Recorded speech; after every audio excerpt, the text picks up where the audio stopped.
tudo bem? Oi, peraí, deixa eu mostrar. Oi, Cami.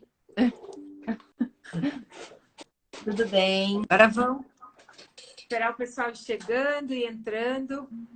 Hoje a gente vai fazer uma live bem bacana com a professora Maria Fernanda, uma live sobre como conduzir o estudante autista na sala de aula. Isso mesmo.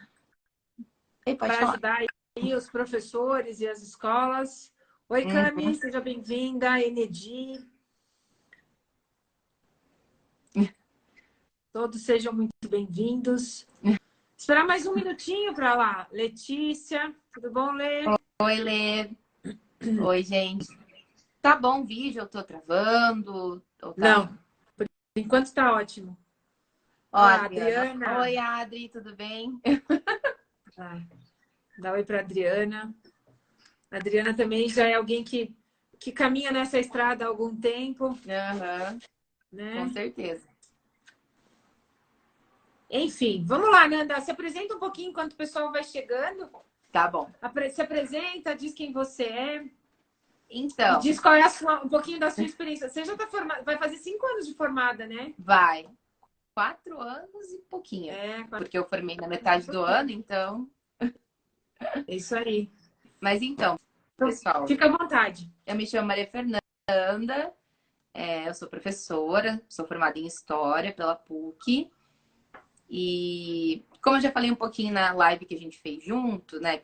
Vieram todas as meninas, não na última, que foi só com a Cami.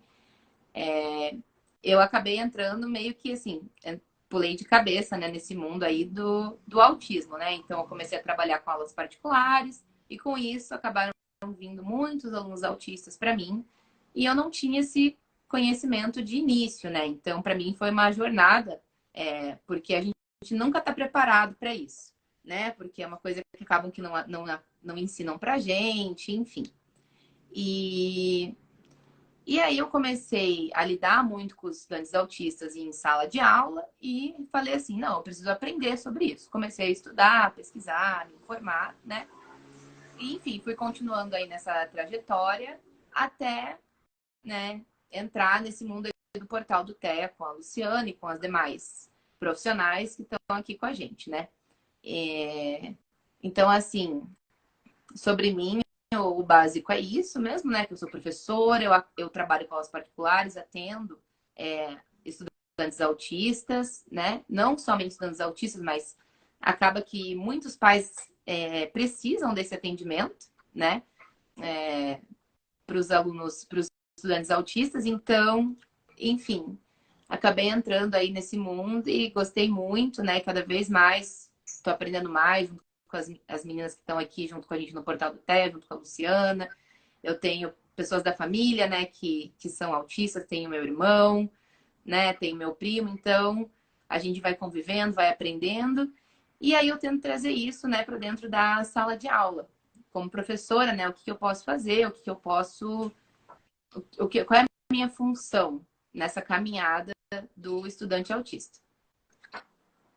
Perfeito. Até hoje nós colocamos uma postagem ali no portal do TEA, né? Que ela fala basicamente o seguinte, né? A educação inclusiva, ela é quando a escola, ela aceita efetivamente aquela criança, ela respeita efetivamente aquela pessoa como ser mesmo, e a gente promove para ela, isso é educação inclusiva, a gente promove meios dela poder superar ali as suas dificuldades e aprender sem fazer nada por ela, né? A criança autista não precisa que a gente faça nada por ela. A gente precisa ter os meios para fazer com que ela aprenda. E assim, dentro da minha experiência, do que eu convivo, né, tanto com as psicólogas quanto com a Nanda, que é professora, eu sempre percebo uma coisa que fica muito clara: não existe uma receita de bolo, né? A gente aqui no Portal do TEA, a gente recebe muita mensagem de professor nos nossos canais de comunicação pedindo ajuda. Eu tenho um aluno que é não verbal e eu queria saber como é que eu faço para ajudá-lo. Eu tenho um aluno que só quer saber da imagem do personagem tal, eu quero saber como é que eu posso facilitar a minha... Então, assim, o que a gente traz é justamente dentro dessa realidade de cada criança, como ser, como individual mesmo, como ser individual, dentro de cada realidade, a gente trazer todas essas ferramentas, esses conceitos e esse mecanismo para facilitar todo o processo de aprendizado dessas crianças, fazendo com que o professor consiga conduzir a aula dentro de sala de aula, fazendo com que essa criança evolua, enfim, para que a gente possa atingir aí aquilo que é o denominador comum para todo mundo, né, que vive nesse meio, seja professor, seja pai, enfim, né? E exatamente, os professores, eles têm uma participação muito importante nisso, porque quando a gente fala de uma criança autista, tem equipe multidisciplinar, né? Então, a gente tem lá psicólogos, enfim, né? Neuro, fono, né? Todas as pessoas que estão diretamente relacionadas à questão das terapias, à questão dos cuidados com essa criança, né? Temos a família. E aí, muita gente pergunta, tá, e o professor? O professor, muitas vezes, é a pessoa que mais vai estar com aquela criança durante a semana.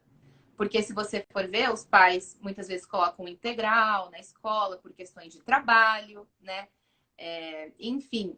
E mesmo que não seja um período integral, a criança passa o dia inteiro praticamente na escola, a tarde inteira. E quem que está junto com essa criança? O professor. Então, as pessoas às vezes podem pensar, né? Mas o professor, o que ele tem a ver? Tudo, né? Porque o professor vai estar acompanhando aquela criança diariamente, ou de segunda a sexta, melhor dizendo, né? Vai estar junto àquela criança, vai perceber as dificuldades, vai perceber os comportamentos dessa criança. Então, qual que é o papel do professor? Então, acho que é isso que eu quero trazer hoje, né? O que o professor pode fazer, como ele pode lidar com alguns comportamentos, como é que ele pode auxiliar no aprendizado dessa criança. Porque o autismo, por ser um transtorno de neurodesenvolvimento, não há uma cura, não é uma doença, mas isso não quer dizer que as crianças, as pessoas autistas não possam sempre estar evoluindo. Elas têm total capacidade, né, de alcançar o seu maior potencial, de superarem os seus obstáculos. E isso entra muito na educação também, né? Porque se você for ver, não só para alunos que têm transtorno de neurodesenvolvimento, mas constantemente os estudantes, eles estão superando seus obstáculos, aprendendo coisas novas, saindo da zona de conforto. Cada vez mais a complexidade dos conteúdos aumenta. E aí todas as crianças passam por esse processo da superação, esse processo do aprendizado. Então, por que que um estudante autista não pode passar pelo mesmo? Só porque ele é autista? Não. Aí que a gente vai falar um pouquinho da inclusão. Como que a gente pode trazer esse estudante para esse mundo? Porque eu já ouvi gente falando, mas por que falar de inclusão para autistas? Eles já não podem ir para a escola, não é proibido. Tem gente que fala isso, eu falo, veja, mas em que condições esse estudante vai para a escola, né? Será que ele vai ter lá um material adaptado? Será que ele vai ter um acompanhante, né, junto com ele em sala de aula, o AT? Será que a escola está preparada para recebê-lo? Então, inclusão não é só você aceitar ele no espaço. Não, é fazer com que ele faça parte, né? E aí, claro, isso não vem só do professor. O professor tem um papel muito importante, mas é só o professor? Não. Temos aí toda a escola tem que estar preparada para isso também. Mas o foco mesmo hoje, eu como professora, é falar da questão do professor realmente. Eu acho que o que você está falando é o sonho de todo pai e toda mãe, né? A gente justamente encontrar professores e escolas que estejam preocupados com a nossa questão, com a questão dos nossos filhos. Por quê?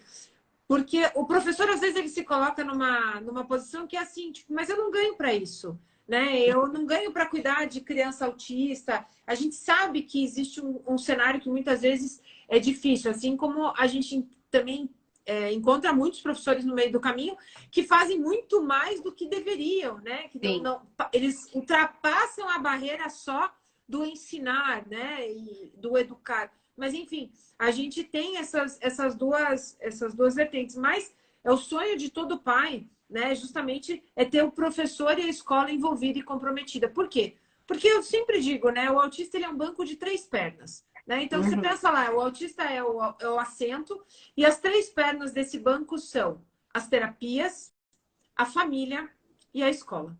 Sim, né? com Então, certeza. assim, fazendo um paralelo com o que você falou, que da quantidade de horas que as crianças passam nas escolas, pensa comigo. Hoje, uma criança que consegue fazer um tratamento muito legal aqui no Brasil, hoje, um tratamento de ponta, um tratamento bacana, essa criança é submetida aí de 18 a 25 horas de terapia por semana, Sim. tá? Mas vamos colocar uma criança que não tenha terapia, que tenha aí uma média de 6, 8 horas de terapia por semana, tá? Vamos imaginar que ela entre na escola uma e saia às 5. Ela passou 4 horas por dia na escola, né? Se a gente multiplicar isso por 5, dá 20 horas. 20 horas na escola, frente às 6 horas de terapia, a escola consegue fazer todo um reforço positivo daquilo que a gente precisa que a criança aprenda, que é basicamente o que ela aprende na terapia, né? Que foi aquilo que a gente estava conversando na live da semana passada. Não precisa ter muito segredo, basta lá o professor chamar os terapeutas que atendem aquela criança para ele, né, entender como iniciar o processo de condução daquela criança na sala de aula. Então, eu vejo a escola hoje como um papel, assim, tendo um papel muito importante. Muito importante mesmo. É um papel fundamental. E é o que você falou, é exatamente o que deveria acontecer. Então, esse diálogo entre a escola ou o professor, enfim, com os terapeutas, com a família, ele tem que ser muito transparente. Porque é o que você falou, o professor ou a escola pode reforçar aquilo que a criança aprende na terapia. O professor pode trazer questões comportamentais para serem trabalhadas na terapia e vice-versa. Os pais têm que estar cientes de tudo, a família. Então, esse diálogo tem que ser muito transparente, porque os pilares eles têm que se comunicar. Os pilares de uma criança autista, eles não funcionam isolados, né? Então, não tem como a escola lá no seu canto, a família no outro canto, a terapia no outro canto. Não é assim que funciona. Tá tudo muito conectado. Então, tem que ter esse diálogo e a escola é uma parte fundamental. E aí que entra justamente o professor, né? Inclusive, já aconteceu comigo isso, tá? De virem estudantes para mim, né, em aulas particulares e tudo mais, e eu começar a perceber alguns sinais de alerta, e aí eu chegar, né, para a família de uma forma, né, bem tranquila e falar: olha, será que o fulano já foi num neurologista? Será que não seria legal você levar? Sempre sugerindo de uma forma bem tranquila, sem nunca falar nada, porque eu não estou aqui, o professor não está lá para diagnosticar ninguém. O professor acaba percebendo algumas coisas, o professor ele pode aconselhar. Alertar, né? Alertar, olha, seria legal se você levasse, porque levando o profissional adequado, talvez perceba. Porque já aconteceu muito também, muito. Já tive mais de 5 alunos, que os pais chegavam e falavam: nossa, prof, mas meu filho não aprende. Aí eu falava: tá bom, vou fazer o possível para ajudar o seu filho. Aí ela começava a dar aula para a criança, e aí eu começava a ver alguns sinais de alerta. E os sinais de alerta, eles são assim, é muito importante que um profissional avalie. Isso que eu ia te perguntar, quais são esses sinais de alerta, né? Então, esses sinais de alerta, você acaba percebendo, por exemplo, crianças que têm um nível de interação social muito baixo, né? Então, por mais que eu trabalhe com aula particular, eu já trabalhei em espaços que eram várias aulas, vários professores, aí tinha intervalo, as crianças se reuniam, iam jogar bola, iam brincar juntas, né?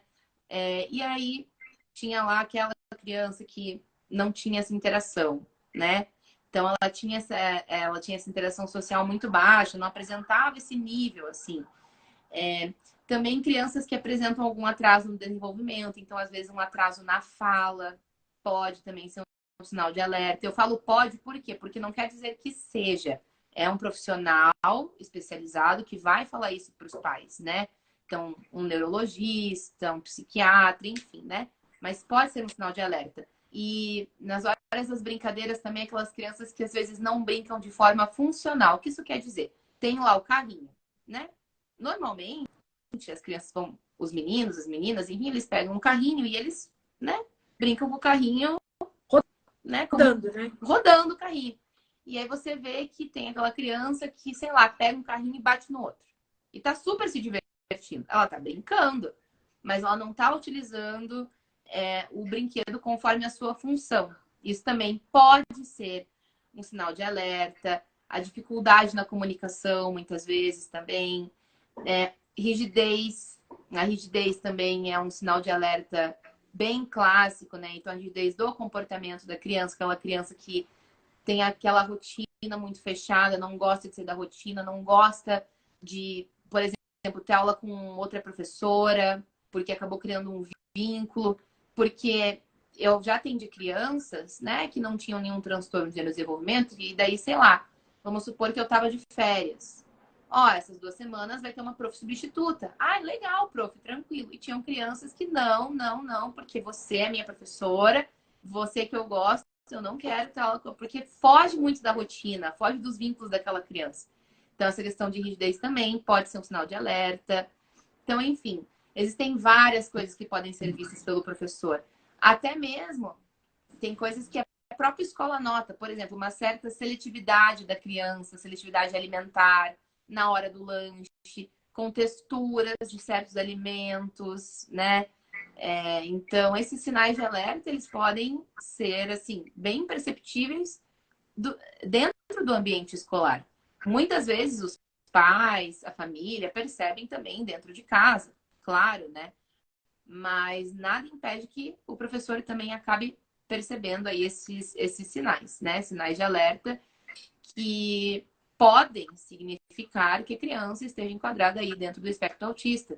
Talvez esteja, talvez seja alguma outra coisa, aí parte da família levá-la a um profissional para realmente tirar essa dúvida, né? E poder, diagnosticar isso. Exatamente. E poder trazer o diagnóstico, né? É que às vezes é o que eu digo, né? Dentro do processo educacional, do processo de desenvolvimento, os professores, eles têm tanta possibilidade de enxergar coisa que a maioria das famílias não consegue enxergar, né? Eu sempre digo, eu tive muita sorte porque eu consegui diagnosticar o meu filho com 1 ano porque ele tinha um irmão gêmeo, né? Então, assim, Sim. mas a gente sabe que a média de diagnóstico gira em torno dos 3 aos 4 anos de idade, né? Por quê? Porque, né, os pais, às vezes, se já tem outro filho, esqueceu como é que era aquele filho quando ele desenvolveu né, dentro dos marcos do desenvolvimento, ele esquece. Ou se ele é o primeiro filho, ele também não tem uma referência, uma base. Então, geralmente, os grandes sinais de alerta, eles vêm primeiro da escola, né? Então, se a escola está preparada para identificar isso em bebês, em crianças de 2 anos, de 1 a 2 anos, de 2 a 3 anos, e aí você tem um jeito para chegar na família, você consegue fazer com que aquela família inicie, né, um processo de investigação o quanto antes. Porque é esse o objetivo, né? Eu sempre digo, o diagnóstico é libertador. Quando você tem o diagnóstico, você aceita o diagnóstico, você diz, nossa, maravilha, agora eu sei para onde eu tenho que ir. Enquanto você não tem o diagnóstico, você fica naquela, é ou não é? É ou não é, né? Então... É exatamente esse o objetivo, né? Só que existem N fatores. Então, às vezes, você traz para a família sempre tem, né? Muito difícil não ter, na verdade, aquele estado de negação inicial, do tipo, não. Ah, hoje ele parece que é autista, mas ontem não parecia. Ontem ele teve um dia completamente comum, nada aconteceu. Aí, no dia seguinte, a criança, por exemplo, tem uma crise na escola. Às vezes, por questão sensorial, por exemplo, né? Aí chega para os pais e fala, ó, veja mãe, veja pai, hoje aconteceu isso. Daí os pais, não, mas imagine, né? Normal, criança faz birra, eles confundem com birra, né? A gente até traz isso no nosso e-book, inclusive, birra versus crise, como identificar, como lidar, enfim. E aí a família pode entrar primeiramente num estado um pouquinho de negação até que a investigação realmente comece, né? Isso é super normal. Eu falo isso, não é culpabilizando a família. Não, claro não, acho que faz... Porque a negação faz parte do processo. Faz parte do processo. É muito difícil receber esse diagnóstico, né?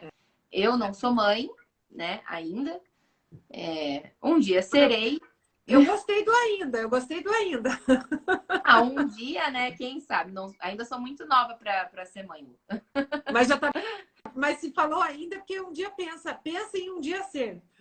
Mas eu consigo ter a empatia de me colocar, até por trabalhar com isso, e porque eu sou uma pessoa muito empática. Então, eu acabo criando um vínculo muito grande com os meus alunos. E os alunos autistas, eles criam muito vínculo. É impressionante quando eles começam a realmente gostar de você. E você não só com a professora da escola, com a professora particular, com as terapeutas, por Sim, exemplo, né? Você vê esse vínculo. Então, eu sou uma pessoa que sou muito empática. E daí você vai e você acaba acompanhando famílias, recebendo diagnósticos, você acaba convivendo quase que diariamente com as crianças, né? Você acaba tendo esse sentimento do tipo, eu acho, né? Eu sinto que eu sei como é. Então, o diagnóstico, ele não é fácil. Claro que eu falar uma coisa, você ser uma mãe, ser um pai, receber o diagnóstico é outra diferente, né? Com certeza. Mas então, quando a gente diz que muitas famílias têm essa questão da negação e que muitas vezes o primeiro sinal vem da escola, nossa, né? A gente não está querendo culpabilizar as não, famílias de forma alguma. É porque esse processo de negação, ele faz parte, né? Com certeza. faz parte do processo Uhum.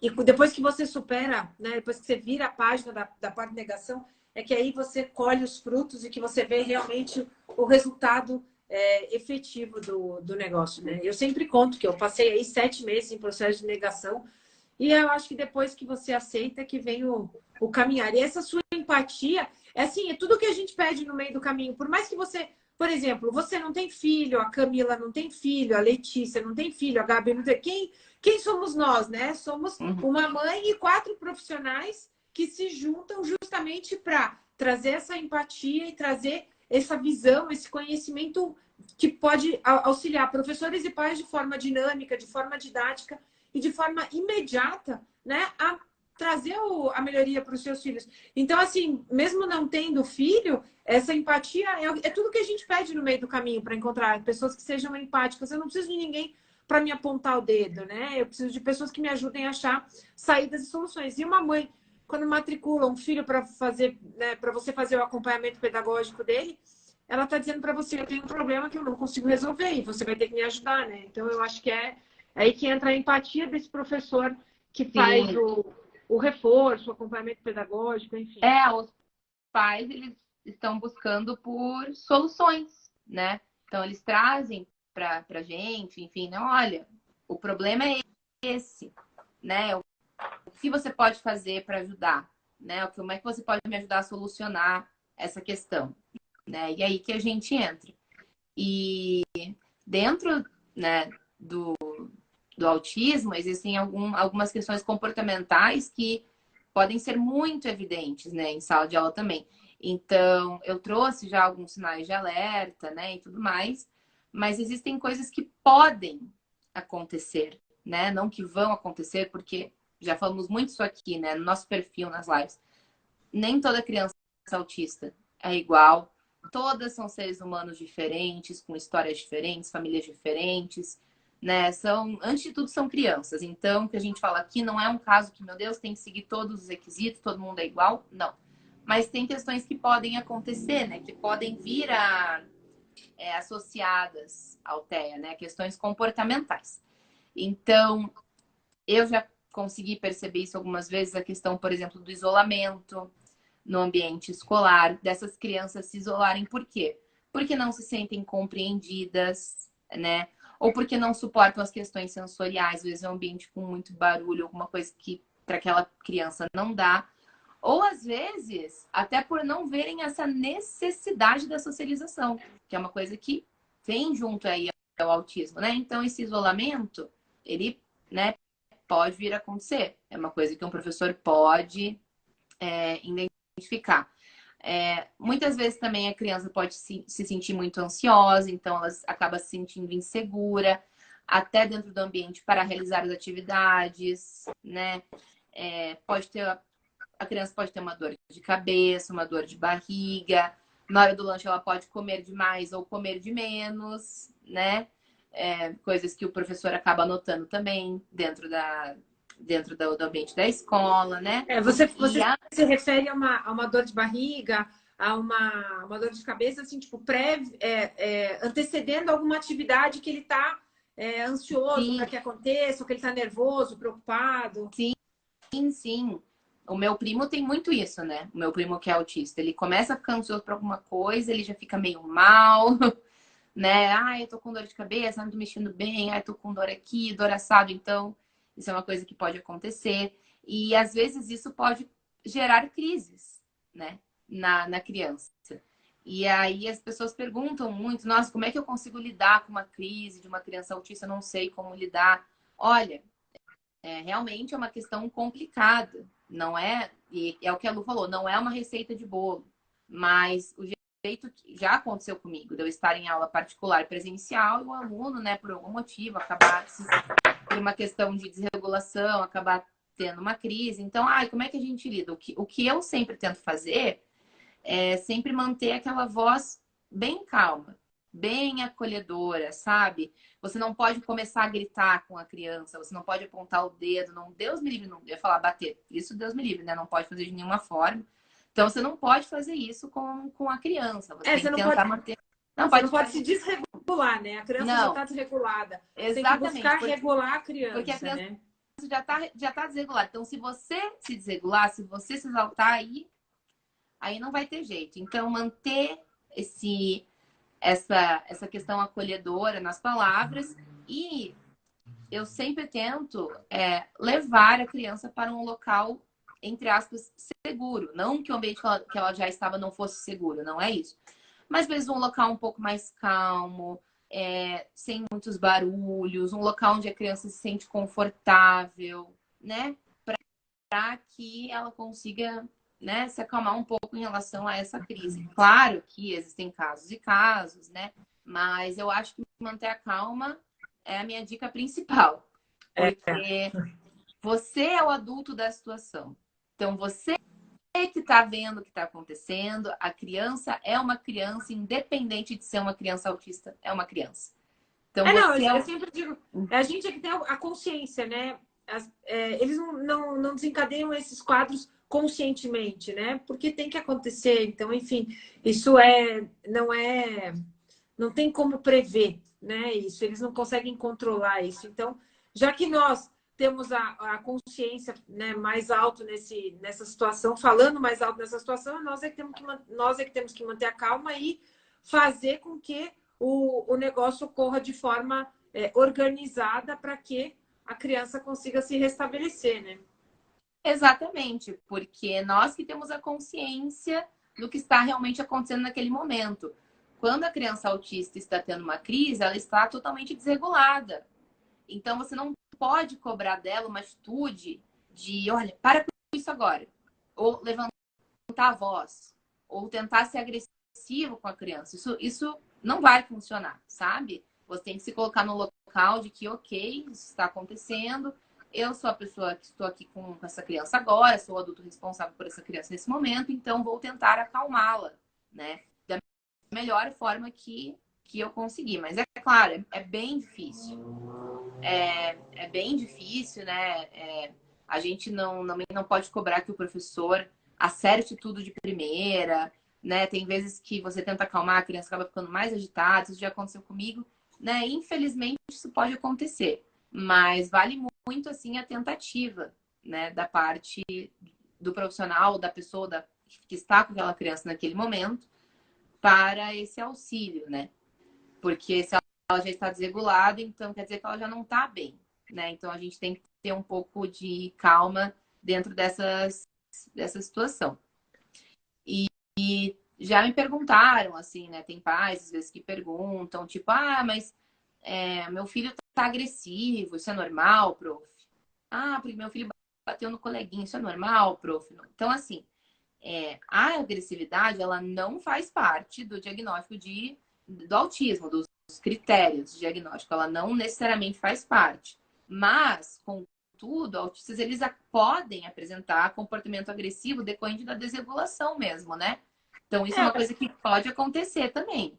E pode acontecer... O que eu sempre digo, assim, para professores e para pais, para todo mundo, né? Que foi o que eu aprendi na minha caminhada, na minha lida, né, diária. Então, assim, sempre que a criança apresenta um comportamento que é um comportamento desafiador, um comportamento disruptivo, um comportamento que não é esperado, né, para aquela atividade, para aquele momento. Por exemplo, o meu filho queria brincar com os amigos, ele batia nos amigos. Então, todo mundo dizia que ele era agressivo.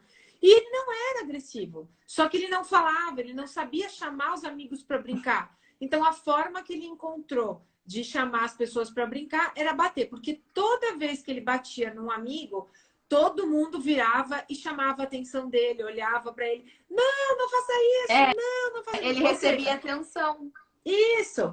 Então, ou seja, na cabeça dele, assim, estou fazendo a coisa certa, vou continuar batendo. Então, assim, a gente sempre tem que se perguntar o que... a gente tem que fazer a seguinte pergunta. O professor, principalmente. Esse comportamento, ele está sendo gerado para tentar dizer o quê? Entendeu? Exatamente. Todo comportamento, ele quer dizer alguma coisa. E aí, o que eu tenho que trazer? O modelo social. Então, eu implemento um modelo social adequado. Então, quando eu vejo o Pedro, meu filho, batendo numa outra criança, quando eu, dentro daquela observação, eu vejo que ele está chamando aquela criança para brincar, que não tem disputa de brinquedo, que não tem nada que justifique ele estar batendo nela, então eu vou pegar na mão dele e vou dizer, não pode bater. Tem que dizer, vamos brincar. Então, você traz o modelo para a criança e ela vai aprendendo. Tanto que hoje ele não bate mais, entendeu? Então, assim, você tem que identificar. A pergunta que você tem que fazer é, o que esse comportamento quer dizer? O que essa criança está querendo me dizer com esse comportamento? E aí entra aquilo que você acabou de dizer. Nem sempre o professor vai acertar. Então, nem sempre ele vai acertar de primeira. Ah, ele está querendo dizer isso. Ah, ele está querendo dizer aquilo. Mas depois de 15, 20 dias, um mês convivendo com essa criança, com esse jovem, com essa pessoa autista, você consegue identificar o que ela quer dizer, né? Com aquele gesto. A gente tem hoje várias crianças não verbais, autistas não verbais, e que conseguem dizer para a mãe que querem fazer xixi, que estão com fome, que estão com sede. Então, se eu observar aquela criança dentro da sala de aula, ela vai me dar os sinais, ela vai me dar um direcionamento daquilo que ela está querendo com aquele comportamento, entendeu? Exatamente, porque não é do nada que, por exemplo, não é do nada que ele bateu no coleguinha. Não é do nada, não é porque, nossa, mas essa criança é muito agressiva. Não. A gente tem que mostrar para essa criança exatamente o que você falou, o modelo social, né? Então, isso é muito importante. Isso é uma coisa que, por conta da vivência dentro da escola, o seu filho, a sua filha vai viver diariamente com várias outras crianças.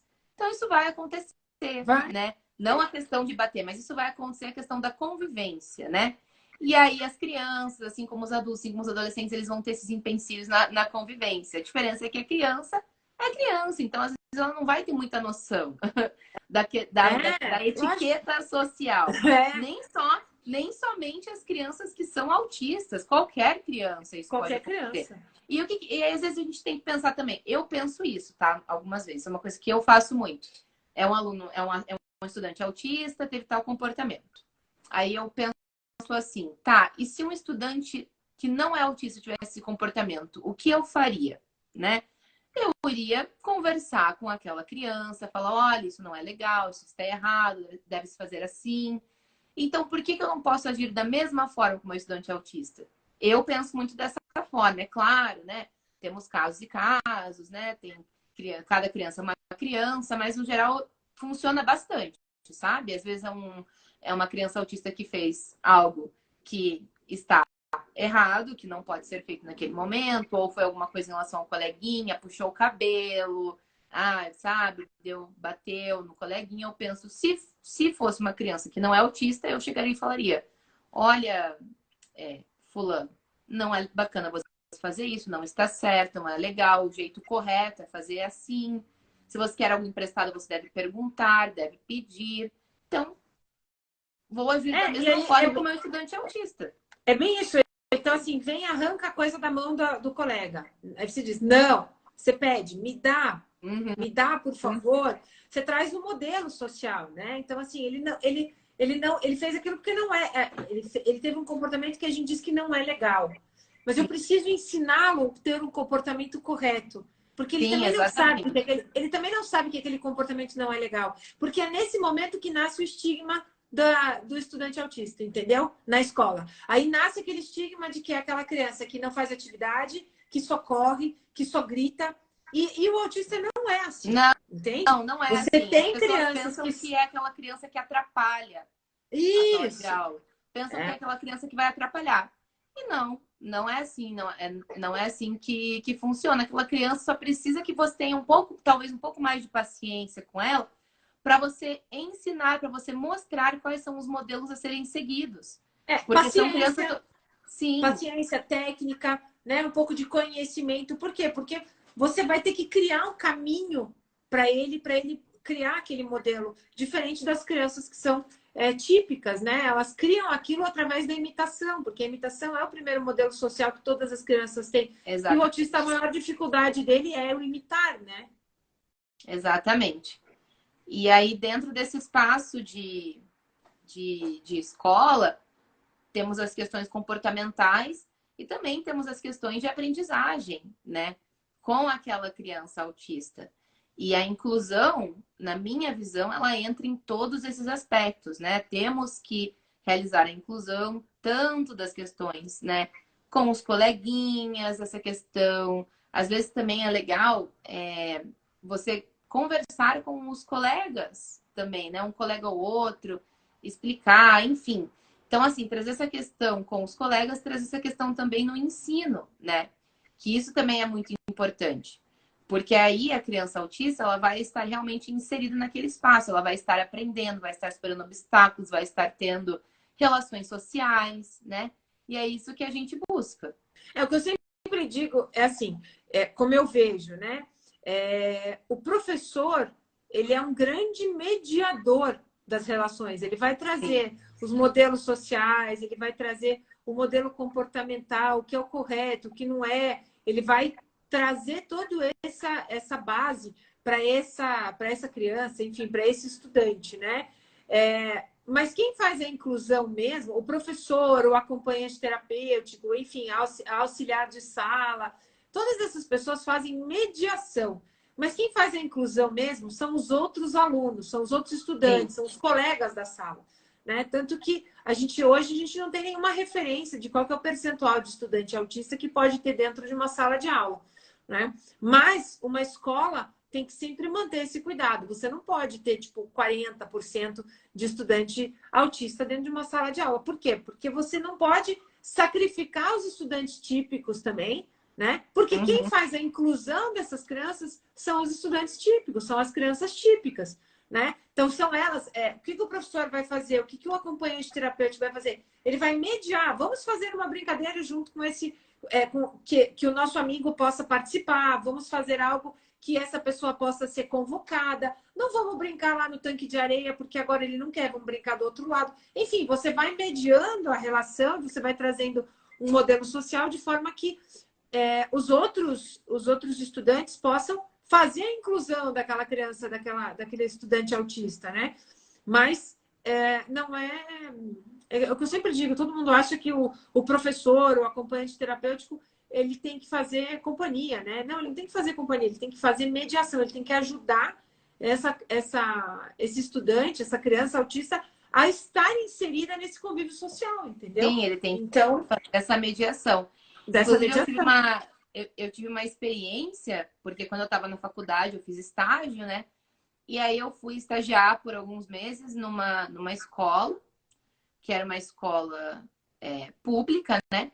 E na turma, eu estagiava para um professor de história, e em uma das turmas dele tinha uma estudante, era uma menina, né? Uma estudante autista.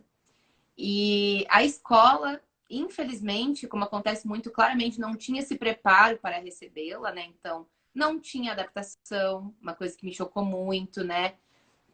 Não tinha esse preparo. Porém, uma coisa muito positiva que eu vi, apesar dos pesares da escola em si não estar preparada, foi que a turma tinha feito uma inclusão muito legal daquela menina. Então, como é que funcionava?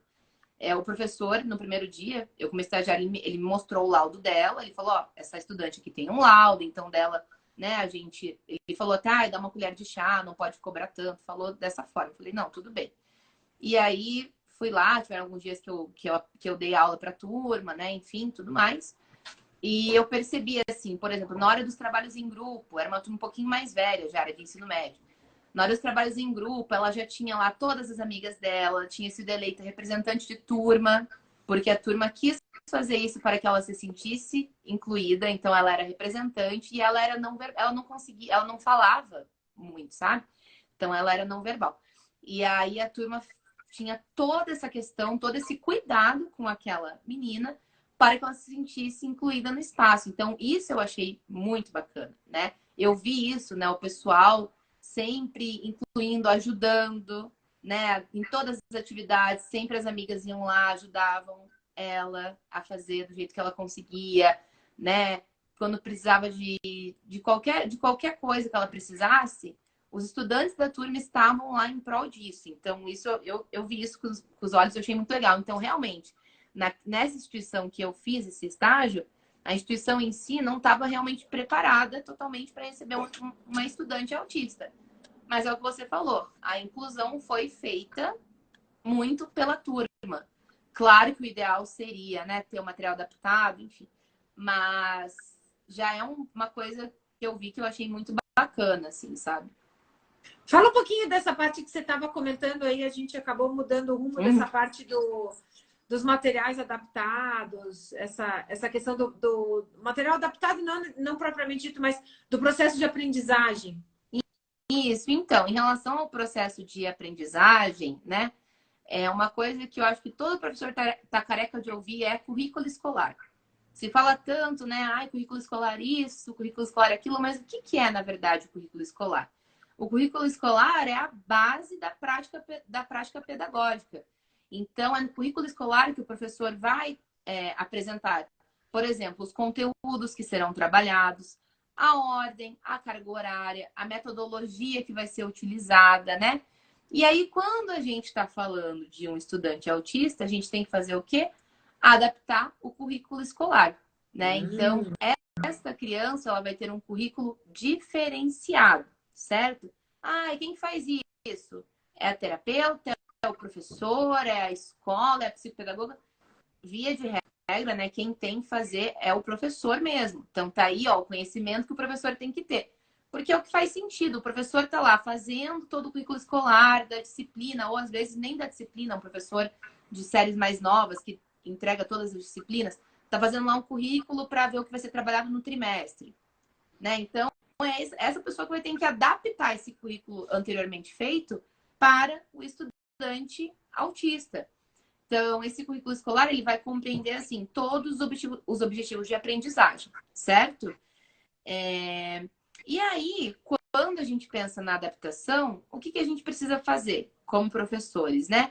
A gente tem que pensar no que aquele estudante precisa, no que aquele estudante vai conseguir realizar, no que aquele estudante, na forma que aquele estudante demonstra que consegue aprender, que consegue entender. Mas eu acho que o básico do básico, na minha experiência, é adequar o nível de complexidade das atividades. Então, esse para mim é o ABC. É o básico, né? Porque a gente, às vezes, dá uma atividade um pouco mais complexa para os estudantes neurotípicos, né? E os estudantes que têm algum transtorno de neurodesenvolvimento não conseguem desenvolver essa atividade. Então, vamos adequar? Vamos deixar essa atividade menos complexa para que esse estudante receba este mesmo conhecimento da forma que ele vai conseguir aprender? Então, esse para mim é o básico. Pode falar, Lu. E qual a dica que você daria para, tipo,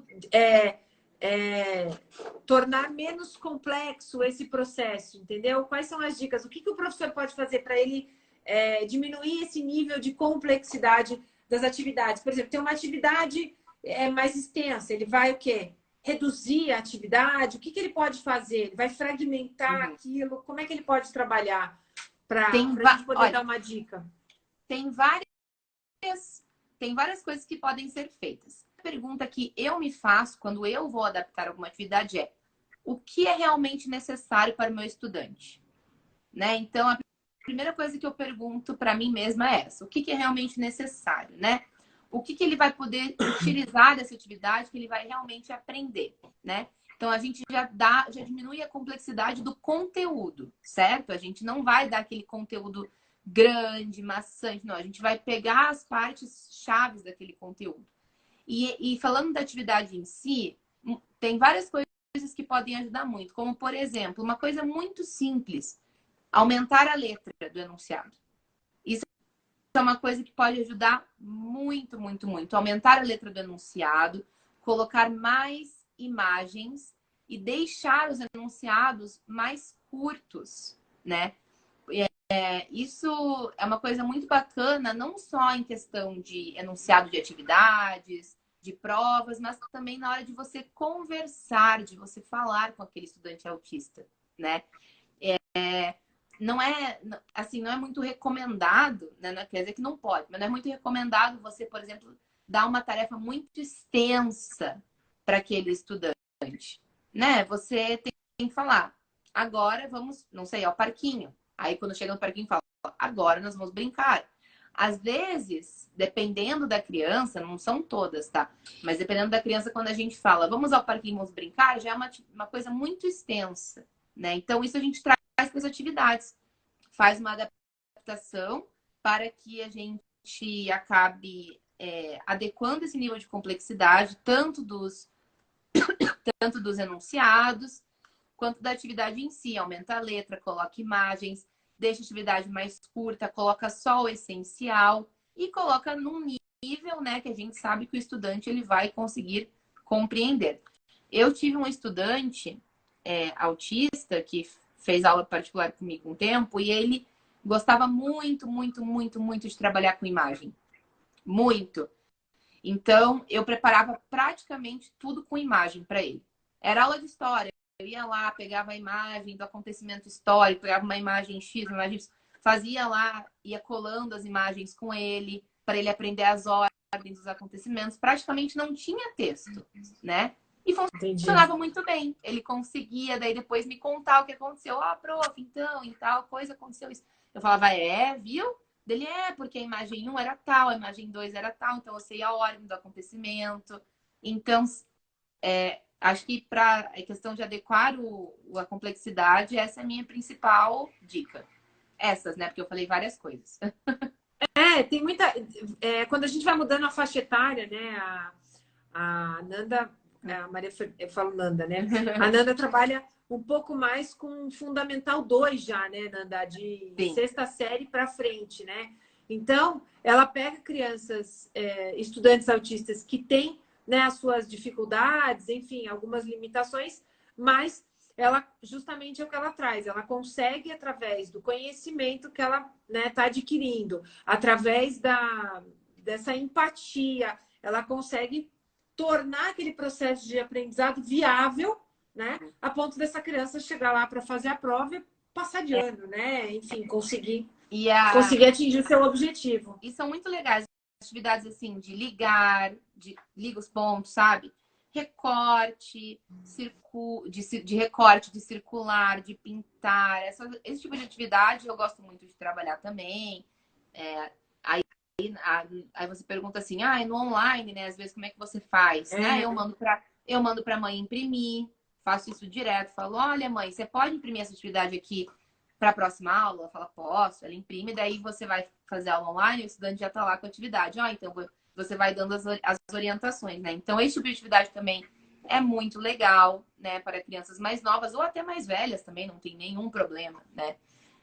Desde que essa criança esteja absorvendo o conteúdo, que é o nosso objetivo, né? A aprendizagem, o nosso objetivo é a aprendizagem dessa criança, é que ela consiga aprender tanto quanto qualquer outro estudante, porque essa criança tem potencial para isso, né? Então, isso que a gente tem que sempre ter em mente, o professor tem que ter em mente, essa criança, ela tem potencial, né? A gente só precisa descobrir como que a gente vai utilizar o potencial dela da melhor forma.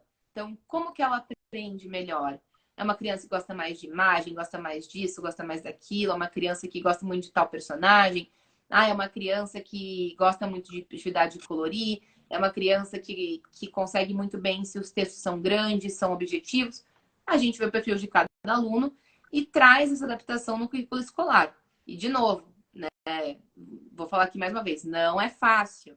Então, porque quando a gente está falando, as pessoas pensam, nossa, mas é só isso? Não, É só gente, isso, é. difícil. Não, dá um É baita difícil, trabalho só isso. é difícil, é trabalhoso, dá tempo, você tem que estudar cada criança, ver como cada criança é para a gente fazer essa adaptação. Nem sempre a gente vai acertar de primeira. Assim, às vezes eu já fiz atividades que eu mesma escrevi as atividades, né? E eu tava, nossa, crente que eu ia arrasar, que a criança ia adorar aquela atividade. E já aconteceu comigo, tá? De eu chegar na aula, eu ter preparado toda uma aula, né, particular para criança com uma atividade diferente, eu falar, nossa, ele vai adorar isso aqui. A criança odiar, não quis fazer, não gostou, achou difícil. Então, não é sempre que a gente vai acertar. Professor é ser humano, todo mundo é ser humano, todo mundo erra, né? Mas eu acho que tá muito na tentativa também, né? A gente tenta, a gente acaba conseguindo de alguma forma. Quando a gente fala de estudante autista, a gente está falando justamente do tentar, né? O tentar e o não desistir, né? Não pode, a gente não pode desistir, porque se eu desistir, qual que é o futuro dessa criança, desse estudante, né? Então a gente não pode desistir. Então, mas aqui a gente fala muito sobre isso. Você traz a técnica, né?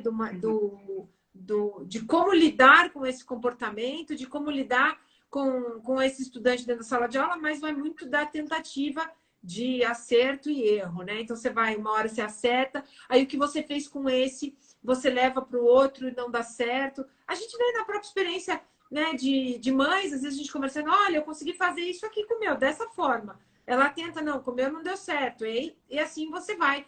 O importante é justamente isso, é a gente ter o professor inserido nesse processo de desenvolvimento, de evolução e de melhoria dessas crianças, desses estudantes. Porque o único objetivo da gente é que eles sejam adultos independentes e com autonomia, né? Então, eu acho que é esse o caminho. E isso está diretamente relacionado à questão da educação, né? A questão... Isso.